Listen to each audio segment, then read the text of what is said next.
Hello everyone, welcome back to our channel Benchmark Study. तो आज हम लेकर आए हैं types of risk in insurance sector. तो इस लेक्चर की जो पीडीएफ है आपको वो हमारे टेलीग्राम चैनल पे मिल जाएगी, जिसका लिंक आपको डिस्क्रिप्शन में मिल जाएगा। और आज हमने ना कुछ एमसीक्यूज भी रखे हैं इस टॉपिक के ऊपर, जो लास्ट में डिस्कस करेंगे। तो चलिए जल्दी से लेक्चर को स्टार्ट करते हैं और बढ़ते हैं पहली स्लाइड की तरफ। तो देखो, यहाँ पे हम टाइप्स ऑफ रिस्क पढ़ने से पहले समझेंगे रिस्क होता क्या है। तो रिस्क बेसिकली क्या होता है? ये होता है चांस या प्रोबेबिलिटी किस चीज का, कि आपको होगा लॉस। और ये लॉस कब होगा? कि जब कभी अनसर्टेन इवेंट अकर होगा। अनसर्टेन इवेंट मतलब जिसकी आपने कल्पना ना की हो, जिसके बारे में आपने सोचा ना हो, वैसा कुछ अनहोनी हो जाए जिसकी वजह से आपको क्या हो जाए, लॉस होने के चांसेस या प्रोबेबिलिटी बढ़ जाए। तो उसको क्या बोलते हैं? हम रिस्क बोलते हैं। बेसिकली अगर हम बात करें, समझ लो मैं कोई टास्क कर रहा हूँ, ठीक है। तो जाहिर सी बात है, मैं टास्क कर रहा हूँ तो मेरे को पता है इस टास्क को कंप्लीट करने पे मेरे को क्या रिजल्ट मिलेगा, ठीक है। ये मेरे को एक्सपेक्टेड है। पर बीच में कुछ अनहोनी हो जाती है कि मैं कुछ चीज गलत कर देता हूँ, या जो मेरी मेजरमेंट थी वो गलत हो जाती है, ठीक है। कुछ चीज मतलब मिस हैपनिंग हो जाती है, जिससे जो मेरा रिजल्ट था, जो मैंने एक्सपेक्ट किया था, उससे ऑपोजिट मिलता है। तो वो क्या होता है? मेरा रिस्क होता है, ठीक है। ऐसा कोई अनसर्टेन इवेंट, ऐसा कोई मिस हैपनिंग जिसकी वजह से मेरे को लॉस हो जाए, ठीक है, उसको क्या बोलते हैं? हम रिस्क बोलते हैं। फिर बात करते हैं हम सोर्सेज ऑफ रिस्क कौन कौन से हैं। तो बेसिकली रिस्क के दो ही सोर्स होते हैं, एक होता है आपका पेरल्स, एक होता है आपका हजार्ड्स, ठीक है। अगर मैं बात करता हूं पेरल्स की, तो पेरल्स क्या होते हैं? ये ऐसे इवेंट होते हैं जिसकी वजह से क्या होता है, आपको डायरेक्ट लॉस होता है, ठीक है। जिसकी वजह से आपको डायरेक्ट लॉस होता है। और पेरल्स इवेंट पे आपका कोई जोर नहीं चलता, कि ये आप इनको कंट्रोल नहीं कर सकते पेरल्स इवेंट्स को। अब ये क्या मैं बोल रहा हूँ, इसको एग्जांपल से समझते हैं। देखो, पेरल्स इवेंट बेसिकली आपके तीन टाइप के होते हैं। एक होता है आपका नेचुरल, एक होता है मैन मेड, एक होता है इकोनॉमिक, ठीक है। तो अगर मैं नेचुरल पेरल्स की बात करूं, तो इसमें आता है आपका जैसे अर्थक्वेक अकर हो गया, ठीक है। आपने बिल्डिंग ले रखी है, ठीक है, आप तीन चार बिल्डिंगों के मालिक हो, ठीक है, आपने रेंट पे चढ़ा रखी है। पर एकदम से उस जगह पे अर्थक्वेक आ गया, बिल्डिंग गई आपकी, प्रॉपर्टी का लॉस हुआ, ठीक है। तो ये होता है आपका नेचुरल पैरल। इस पे देखो, अर्थक्वेक पे आप उसको कंट्रोल कर सकते हो? नहीं कर सकते, ठीक है। और बिल्डिंग डैमेज हुई, जिससे क्या हुआ, आपको लॉस हुआ प्रॉपर्टी का और आपकी इनकम का, क्योंकि वो आप उससे वहां से रेंट कलेक्ट करते थे। तो यहाँ पे आपको बेसिकली दो टाइप के लॉस हो गए। तो ये क्या होते हैं? Natural parallels. देखो, जैसे अर्थक्वेक हो गया, साइक्लोन हो गया, सुनामी हो गया, ठीक है, लैंडस्लाइड हो गया, फ्लड हो गया, ये सारे किस चीज के एग्जांपल है? Natural parallels. और इनको एक नाम और दिया जाता है, ये आपने सुना होगा हमारी एफएम से, एफएम मतलब फाइनेंस मिनिस्टर के मुंह से, एक्ट ऑफ गॉड। कोविड के टाइम पे ये चीज काफी फेमस हुई थी। तो देखो, वो पढ़ी लिखी औरत है, उसने ऐसे ही नहीं बोली ये बात। एक्ट ऑफ गॉड का मतलब क्या होता है? आपका नेचुरल पैरल्स। कि जो कोविड हुआ है, जिसकी वजह से इकोनॉमी डाउन हो रही है, वो एक्ट ऑफ गॉड है। एक्ट ऑफ गॉड का मतलब यहाँ पे ये नहीं था कि भगवान की कृपा है, वो नहीं था कि भगवान ने किया है। उसका मतलब था नेचुरल पैरल्स, ठीक है। पर लोगों को समझ कम होती है, तो वो उसको दूसरे मतलब में ले गए, ठीक है, कि वो बहाने मार रही है। पर उसका मतलब क्या था? नेचुरल पैरल्स, कि भाई इनको आप कंट्रोल नहीं कर सकते और ये नेचुरल अकर हुए हैं, ठीक है, इसमें हमारा कोई लेना देना नहीं है। फिर दूसरी बात थी मैन मेड पेरल्स, ठीक है। यहाँ पे मैं किसी का पक्ष नहीं ले रहा, ये बात ध्यान रखिएगा। ऐसा नहीं है कि मैं बीजेपी को सपोर्ट कर रहा हूँ, वैसा मतलब नहीं था, मैं बस मतलब बता रहा था, ठीक है। फिर दूसरी बात, मैन मेड पेरल्स, ठीक है। तो मैन मेड पेरल्स कैसे होते हैं? जैसे कि सोचो आपकी गाड़ी की चोरी हो गई, ठीक है। इसमें आपकी क्या गलती है? आप उसको कंट्रोल कर सकते हो? नहीं कर सकते, ठीक है। हाँ, ये है कि आप सीसीटीवी लगा सकते हो घर के बाहर, पर आप उसको कंट्रोल थोड़ा कर सकते हो, और 24 घंटे निगरानी तो दे नहीं सकते। तो आपकी गाड़ी चोरी हो जाती है, समझ लो, ठीक है। तो वो एक मैन मेड पैरल है। फिर कोई टेररिस्ट बम फोड़ देते हैं, ठीक है, तो वो मैन मेड पैरल्स है। फिर जैसे कि वो दंगे हो जाते हैं, ठीक है, तो वो मैन मेड पैरल्स है, जिसपे आपका कंट्रोल नहीं है, ठीक है, उस पे आप उसको उस चीज को रोक नहीं सकते, ठीक है। तो वो चीज क्या होती है? Man made parallels. फिर आता है आपका इकोनॉमिक पैरल्स। तो इकोनॉमिक पैरल्स क्या होते हैं? जब भी आपको कोई नुकसान हो रहा है इकोनॉमी की वजह से, ठीक है, इकोनॉमी में फ्लक्चुएशन हो रही है, कुछ भी हो रहा है, उसकी वजह से आपको नुकसान हो रहा है, तो वो होते हैं आपके इकोनॉमिक पैरल्स। इसका एग्जांपल जैसे कि डिप्रेशन आता है, जब जब डिप्रेशन आता है इकोनॉमी में, तब क्या होता है? आपका शेयर मार्केट गिर जाता है बुरी तरह, जिससे क्या होता है? काफी कंपनी लॉस में चली जाती हैं।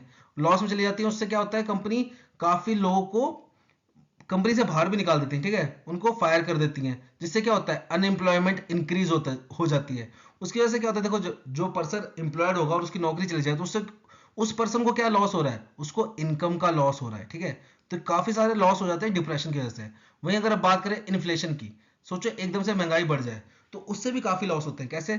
उससे आपकी जो परचेजिंग पावर है ना, वो कम हो जाती है। जो आपके पास पैसा होगा, उसकी परचेजिंग पावर कम हो जाती है। जैसे कि समझो एग्जांपल, समझो 2000 की बात करते हैं हम, ठीक है, और 2023 चल रहा है अभी। तो जब 2000 था उसमें 100 रुपए की वैल्यू काफी ज्यादा थी, और आज 2023 में 100 रुपए की वैल्यू काफी कम है, ठीक है। देखो आज अगर आप 1 लीटर दूध लेने जाओ तो वही 70-75 रुपए का पड़ रहा है, ठीक है। और 2000 में वही 1 लीटर दूध करीबन 15 से 20 रुपए का आ जाता था, ठीक है। तो देखो कितना फर्क है 100 रुपए में, ठीक है। तो वही मैं कह रहा हूँ, अगर एकदम से इन्फ्लेशन बढ़ता, समझ लो मैं हूँ एक रिटायर्ड पर्सन, ठीक है, और मेरे को पेंशन नहीं लगी हुई, ठीक है, तो मेरा सारा जो मेरी इन्वेस्टमेंट है वो मैंने एफडी में की हुई है, मैंने की हुई है एफडी में इन्वेस्टमेंट। और मेरा मकसद क्या है कि हर साल मैं एफडी में जो, जैसे समझ लो मेरी 50 लाख की एफडी है, ठीक है, और 6% के हिसाब से मेरे को 3 लाख इंटरेस्ट मिल रहा है इसका, 6 5 30, ठीक है, 3 लाख इंटरेस्ट मिल रहा है। तो मैं हर साल बैंक जाता हूँ, ये 3 लाख का इंटरेस्ट निकालता हूँ, 50 लाख की एफडी को वापस रिन्यू कर देता हूँ, और इस 3 लाख से मैं अपने घर का खर्चा चला रहा हूँ। पर एकदम से इन्फ्लेशन आ जाती है, ठीक है, एकदम से महंगाई बढ़ जाती है, तो जो ये 3 लाख रुपए जिससे मैं पूरा साल का खर्चा निकाल रहा था, ये मेरे को कम पड़ेंगे। क्यों?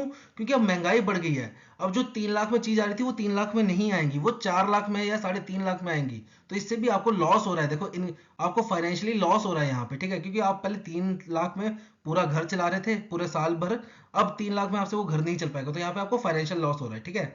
बढ़ते आगे और बात करते हैं हम यहाँ पे हैजार्ड्स की। तो देखो अभी हमने पढ़ा कि पैरल्स में क्या हो रहा था, एक इवेंट अगर हो रहा था जिसकी वजह से आपको डायरेक्ट लॉस हो रहा था, पर हैजार्ड्स में ऐसा कुछ इवेंट अगर नहीं होता। हैजार्ड्स क्या करते हैं, बस आपकी जो लॉस होने की प्रोबेबिलिटी है ना उसको इंक्रीज करते हैं, बस वो क्या करते हैं, सिर्फ इंक्रीज करते हैं किसको, जो आपकी प्रोबेबिलिटी है लॉस होने की उसको इंक्रीज करते हैं। और ये पूरे के पूरे डिपेंड करते हैं ह्यूमन बींग्स पे, हैजार्ड जो है वो ह्यूमन बींग पे डिपेंड करते हैं, चाहे वो डायरेक्टली कर रहे हो या इनडायरेक्टली। अब ये क्या है, इसको एग्जांपल से समझते हैं। देखो पहले हैजार्ड का एग्जांपल समझाता हूँ। समझ लो मेरे को एक बिल्डिंग लेनी है, ठीक है, मैं पैसे वाला हूँ, मेरे को एक बिल्डिंग खरीदनी है एज अ प्रॉपर्टी। और मेरे पास दो ऑप्शन है, एक मेरे को बिल्डिंग मिल रही है रिवर के साइड में, ठीक है, काफी अच्छी लोकेशन है, रिवर का अच्छा सा व्यू है, ठीक है। और दूसरी बिल्डिंग मेरे को मिल रही है, समझ लो चंडीगढ़ में सेक्टर 15 में मिल रही है, ठीक है। और मेरे पास दो ऑप्शन है, अगर मैं सेक्टर 15 चंडीगढ़ में ले रहा हूँ तो देखो यहाँ पे मेरा हैजार्ड जो है वो कम होगा, ठीक है। क्यों? क्योंकि देखो चंडीगढ़ वेल प्लान सिटी है, ठीक है, क्राइम रेट भी बहुत कम है, ऑर्गेनाइज सिटी है। पर वहीं अगर मैं जो बिल्डिंग ले रहा हूँ रिवर के साइड में ले रहा हूँ तो यहाँ पे मेरा हैजार्ड ऑटोमेटिकली इंक्रीज हो जाएगा। क्यों? क्योंकि देखो रिवर वैसे तो अच्छा रिवर व्यू आ रहा है, पर कभी मॉनसून होगा, ज्यादा मॉनसून हो गया तो रिवर में क्या आएगा, फ्लड आएगा, जिससे मेरे प्रॉपर्टी को क्या हो जाएगा, डैमेज हो जाएगा, जिससे मेरे को क्या होगा, लॉस, ठीक है। तो जो हैजार्ड होते हैं पूरे के पूरे इंसान के कंट्रोल में होते हैं। अब बात करते हैं टाइप्स ऑफ हैजार्ड की। तो हैजार्ड जो है आपके 3 टाइप के होते हैं, एक होता है फिजिकल, एक होता है मोरल, और एक होता है मोराल, ठीक है। मॉरल और मोराल में डिफरेंस है, ठीक है। फिजिकल हैजार्ड की बात करते हैं। फिजिकल हैजार्ड जो है वो आपकी प्रॉपर्टी के फिजिकल एस्पेक्ट्स पे डिपेंड करता है। जैसे कि समझ लो आप बिल्डिंग ले रहे हो तो आपकी लोकेशन क्या है, ठीक है। एक एग्जांपल तो मैंने ये बता दिया फ्लड वाला, अगर आप रिवर के साइड में ले रहे हो तो आपको फ्लड आने के चांसेस ज्यादा है। फिर दूसरा समझ लो एक गत्ते की फैक्ट्री है या पटाखों की फैक्ट्री है, ठीक है, फैक्ट्री है, गत्ते की फैक्ट्री है, पटाखों की फैक्ट्री है, उसके साइड में आप बिल्डिंग ले रहे हो तो वहां पे भी खतरा है। क्यों? क्योंकि ऐसी फैक्ट्रियों में आग लगती रहती है, ठीक है, हर साल खबर आती है कि पटाखे की फैक्ट्री में आग लग गई, कि गत्तों की फैक्ट्री में आग लग गई। और उसके साइड में अगर आप बिल्डिंग ले रहे हो तो आपकी बिल्डिंग को भी डैमेज होने के काफी ज्यादा चांस है फायर से, ठीक है। तो यहाँ पे भी क्या हो जाएगा, आपका हजार्ड इंक्रीज हो जाएगा। फिजिकल एक्सपेक्ट है लोकेशन, कि आप जगह कहाँ ले रहे हो। दूसरा एस्पेक्ट, जैसे कि आप एग्जांपल ले लो स्टोरेज, कि स्टोरेज या पर्पस ले लो, ठीक है, कि आपने बिल्डिंग बनाई किस चीज के लिए।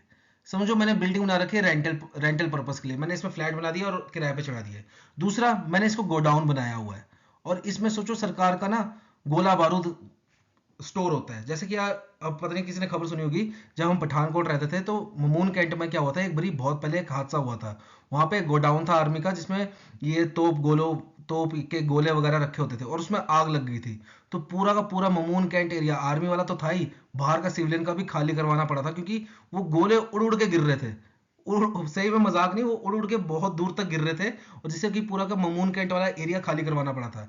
तो वो पर्पस आ जाता है। देखो अगर मैंने रेंट के लिए बिल्डिंग बनाई है तो वहां पे मेरे हैजार्ड होने के चांसेस कम है, ठीक है, क्योंकि वहां पे मेरे को लॉस होने के चांसेस कम है। पर वहीं अगर मैंने किसी गोडाउन के लिए बना रखी जहां पे गोला बारूद स्टोर हो रहा है, या पेट्रोलियम का गोडाउन है मेरा, सोचो जहां पेट्रोल के बड़े बड़े वेसल, जैसे जयपुर में भी इंसिडेंट हुआ था राजस्थान में, जहां पेट्रोलियम के वेसल्स में आग लग गई थी, ठीक है। तो वो चीज होता है, वो सिनेरियो, अगर मैं पर्पस के ऊपर भी मेरा हजार्ड डिपेंड करता है। अगर मैं रेंटल पर्पस के लिए बना रहा हूँ तो मेरा हजार्ड कम होगा। पर वही अगर मैं जैसे एमुनेशन वगैरह या पेट्रोलियम वगैरह मेरा उसमें बिल्डिंग में स्टोर हो रहा है, तो वहां मेरा हैजार्ड क्या हो जाएगा, इंक्रीज हो जाएगा। ठीक है, तो ये होता है आपका फिजिकल हैजार्ड, जो आपके फिजिकल एस्पेक्ट पर डिपेंड करता है, जैसे लोकेशन हो गई कि बिल्डिंग का पर्पस क्या है, वो फिजिकल एस्पेक्ट।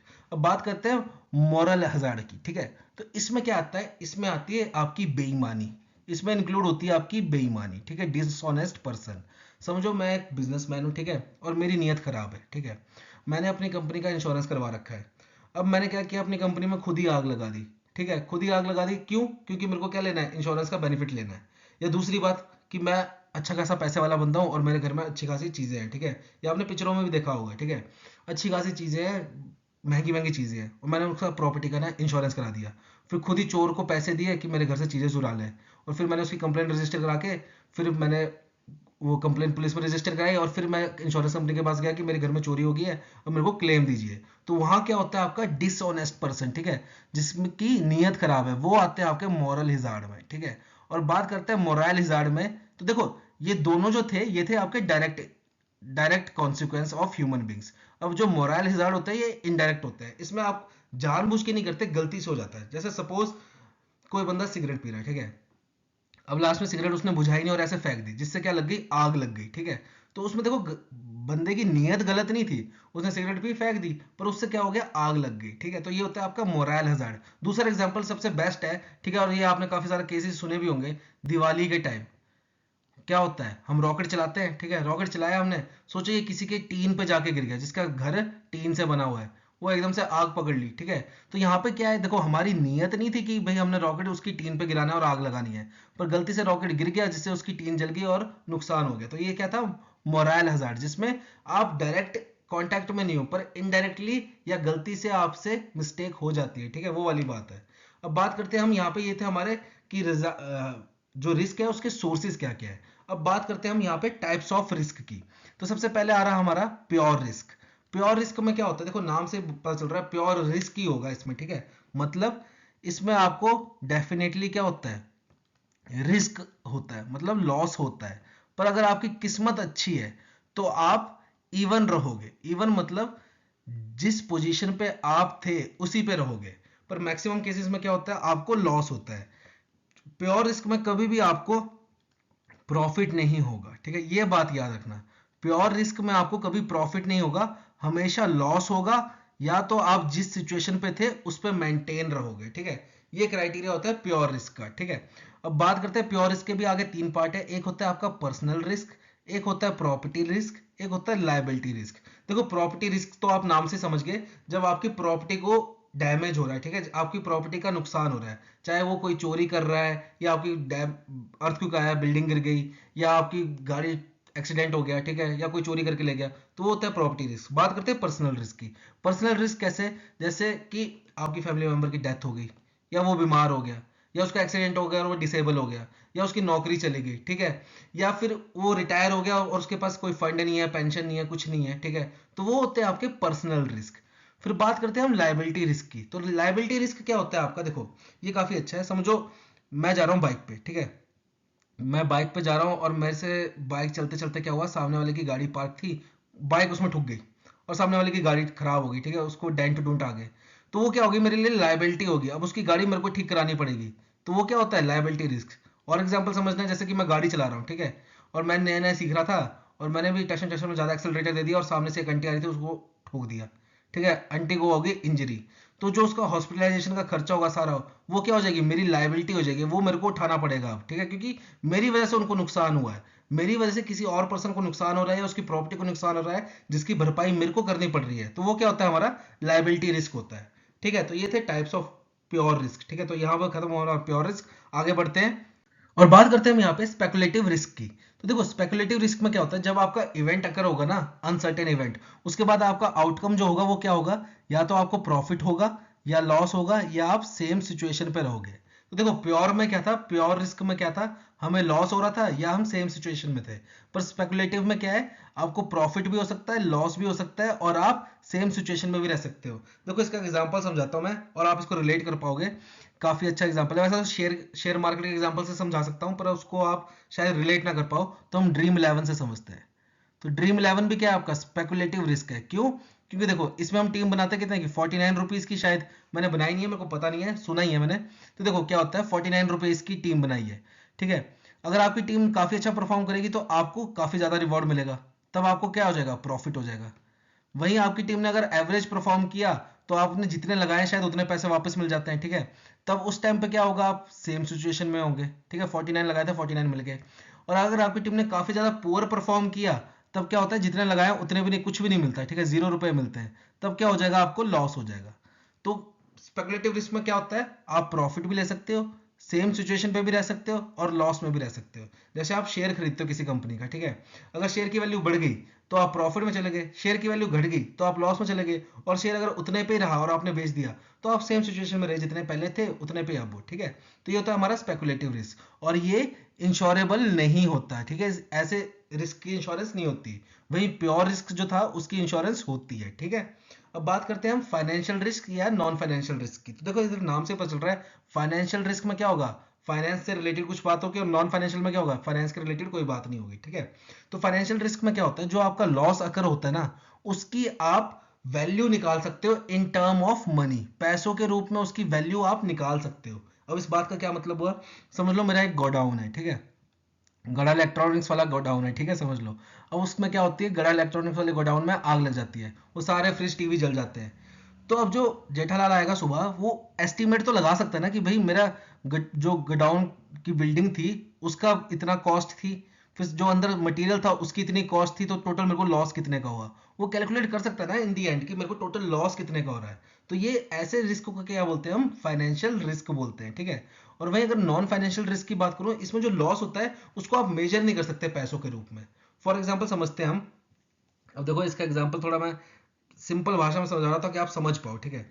मैंने एक फोन लिया, आईफोन, ठीक है, और एक फोन ले लिया मैंने, समझ लो लावा। अब दोनों से मैंने सिंपल सी भाषा से मैं समझा रहा था कि आप समझ पाओ, ठीक है। अब मैंने इससे खींची फोटो, ठीक है, इससे फोटो खींची, इससे फोटो खींची। अब आप बताओ दोनों फोटो में डिफरेंस होगा कि नहीं होगा, बिल्कुल होगा। आईफोन वाली फोटो काफी ज्यादा अच्छी होगी और लावा वाली ऐसी नॉर्मल सी फोटो होगी, ठीक है। अब देखो जो लावा वाला ओनर है उसको नुकसान हुआ किस चीज का, कि उसकी फोटो उतनी अच्छी नहीं आई जितनी आईफोन वाली आई। पर क्या आप इस नुकसान को, इसकी वैल्यू निकाल सकते हो कि भाई इसकी फोटो खराब आई तो उसको कितने का नुकसान हो गया, पैसों के रूप में इसकी इवैल्यूएशन कर सकते हो, नहीं कर सकते ना। हाँ फोटो अच्छी आई नहीं आई ये चीज आप बता सकते हो, पर उसको पैसों के रूप में कितने का नुकसान होगा वो नहीं आप जज कर पाओगे। तो वैसे रिस्क को क्या बोलते हैं हम, नॉन फाइनेंशियल रिस्क, ठीक है। फिर बात करते हैं हम पर्टिकुलर और फंडामेंटल रिस्क की। तो देखो ये सिंपल से भाषा है, देखो फंडामेंटल और पर्टिकुलर रिस्क में क्या फर्क है, बस पर्टिकुलर रिस्क में क्या होता है, ये डिपेंड करते हैं आपके, या तो ये इफेक्ट करेंगे, जो पर्टिकुलर रिस्क है ये इफेक्ट करता है या तो फिर इंडिविजुअल को या 2 या 3 पर्सन्स को, ठीक है। पर जो फंडामेंटल रिस्क होता है ये लार्जर पॉपुलेशन को इफेक्ट करता है। फॉर एग्जाम्पल मैं बाइक चला रहा हूँ, ठीक है, मेरी बाइक का एक्सीडेंट हो गया, मेरे को चोट लग गई, तो यहाँ पे लॉस किसका होगा, सिर्फ मेरा होगा, ठीक है। और ज्यादा से ज्यादा अगर मैंने सामने किसी दूसरे बाइक वाले को ठोक दिया तो उसका लॉस होगा। पर वही समझ लो एक ट्रेन जा रही है, ठीक है, भरी हुई पैसेंजर से, और वो पटरी से पलट जाती है, तो वहां पे कितने सारे लोगों का लॉस होगा, ठीक है, लार्जर पॉपुलेशन का लॉस हुआ ना। तो वो क्या होता है आपका फंडामेंटल रिस्क, जहां पे जो जिनको लॉस होता है वो उनकी संख्या ज्यादा होती है, ठीक है, वो लार्ज पॉपुलेशन होते हैं, लार्ज नंबर ऑफ पीपल्स होते हैं, जिसमें पॉपुलेशन ज्यादा होती है, जहां ज्यादा लोगों का नुकसान हो रहा है वो क्या होगा हमारा फंडामेंटल रिस्क। जहां इंडिविजुअल का हो रहा है या सम इंडिविजुअल यानी कि 2 3 4 लोगों का हो रहा है, वो क्या रिस्क होंगे हमारे पर्टिकुलर रिस्क, ठीक है। बढ़ते हैं आगे और बात करते हैं हम यहाँ स्टैटिक रिस्क और डायनेमिक रिस्क की। तो देखो जो स्टैटिक रिस्क है इसमें क्या होता है, सब चीज स्टैटिक रहती है, मतलब कि जो आपकी बिजनेस एनवायरनमेंट है, ठीक है, जैसे कि आपकी गवर्नमेंट पॉलिसीज हो गई टैक्स को लेके, या आपकी कंट्री की इकोनॉमी हो गई, या शेयर मार्केट फ्लक्चुएशन हो गया, वो कुछ भी नहीं हो रहा, सब कुछ कांस्टेंट है, जैसे का था वैसा ही रह रहा है, ठीक है। पर फिर भी आपको लॉस हो रहा है, क्यों, क्योंकि यहाँ पे कोई ना कोई ह्यूमन मिस्टेक हुई है। जैसे कि समझ लो मैं बिजनेसमैन हूँ और सरकार ने कोई पॉलिसीज चेंज नहीं की, इकोनॉमी भी बढ़िया चल रही है, शेयर मार्केट भी बढ़िया चल रहा है, पर मेरे को लॉस हो रहा है, क्यों, क्योंकि कोई मेरा पैसा लेके भाग गया, या किसी ने मेरी कंपनी में आग लगा दी।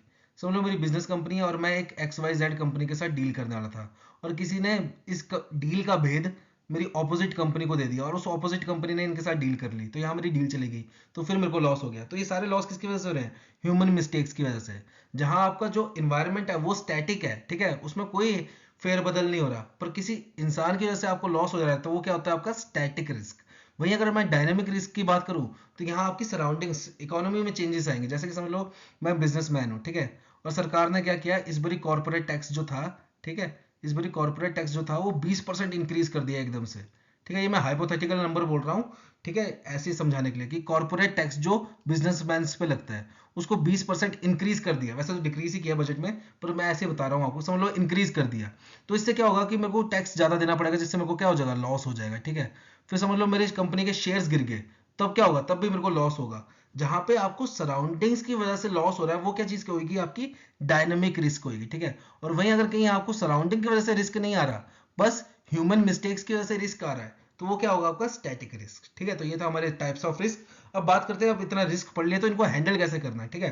तो देखो सबसे पहला मेथड है आपका कि आप रिस्क को अवॉइड करो। अवॉइड कैसे करो, जैसे मैंने अभी आपको स्टार्टिंग में एग्जांपल दिया था कि मैंने बिल्डिंग खरीदनी है, तो मेरे पास दो ऑप्शन थे, या तो मैं नदी के किनारे खरीद लूं, और या तो मैं सेक्टर 15 में ले लूं चंडीगढ़ के। तो यहाँ पे अगर मेरे को रिस्क को अवॉइड करना है तो मैं यहाँ पे बिल्डिंग नहीं खरीदूंगा, सिंपल सी बात। यहाँ से मेरा टोटल रिस्क अवॉइड हो गया, क्योंकि यहाँ पे क्या, फ्लड का रिस्क था, तो वो मैंने अवॉइड कर दिया। क्यों, क्योंकि मैंने यहाँ बिल्डिंग खरीदी नहीं और मैंने सेक्टर 15 में खरीद ली चंडीगढ़ में, तो मेरा फ्लड वाला रिस्क अवॉइड हो गया। तो ऐसे आप रिस्क अवॉइड कर सकते हो, ठीक है।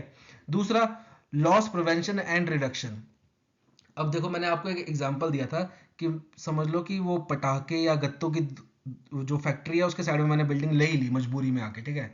तो अब मेरे को पता है यहाँ पे कभी भी आग लग सकती है, तो मैं पहले से प्रिकॉशन रख सकता हूँ। कैसे, जैसे फायर अलार्म लगा लूँ, या वाटर स्प्रिंकलर सिस्टम लगा लूँ।